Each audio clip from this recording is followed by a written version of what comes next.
Егер шынымен бақытты болғың келсе, 3 сөзді айтпа. Өміріңде осы 3 сөзді айтпасаң, сен жер бетіндегі ең бақытты жан боласың. Келісесің ба? Оның біріншісі, өміріңде ешқашан бүгіннен бастап Сәбиттің атын айтпа. Кімде-кім өзінің ер азаматының атын айтатын болса, Алланың оған лағынет періштелері кеп қарғысын жаудырады дейді. Міне көрдің бе қандай ауыр? Ер азаматтың атын айту әйел затына үлкен күнә, үлкен ауыр екен. Біздің қазақтың көптеген қыздары бағы жанбай, бақытсыздық тауып, барған жеріне сыйыспай жүргені бірақ осы ауыз сөз. Коля, Шурик, Нурик, Сәбиток. Міне осындай әңгімелері. Сосын қайдан оңады ол? Өйткені Алла айтып тұр, ер азаматыңды сыйлау арқылы, құрметтеу арқылы сен құрметті боласың деп тұр саған.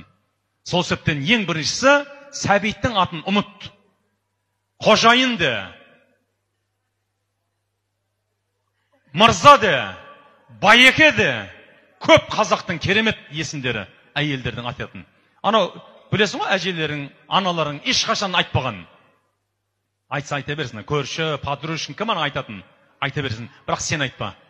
Өйткені бақыт саған керек. Бақытты болғың келсе, Сәбиттің атын ұмыт. Ертең өзің балалы шағал болғанда, әкесі-ау деп қой.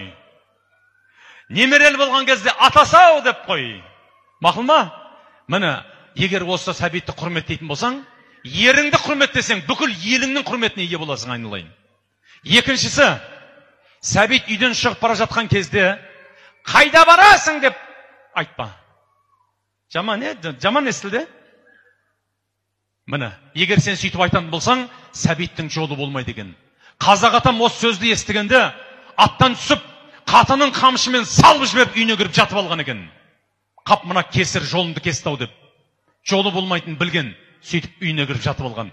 Егер жолы болсын, ер азаматым десең, үйден шығып баратқанда, тек қана жолыңыз болсын деп болды. Қайда барасың, не істейсің уаққа барғанда? Айтпа ондай әңгімен. Үшіншісі, ең соңғысы, Сәбит үйге кіріп келген кезде, қайдан келдің деп айтпа. Мақұл ма?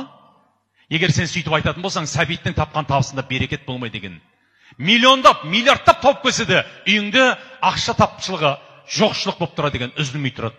Өйткені сенің бір ауыз сөзіңмен оның берекетін қашырып жібересің.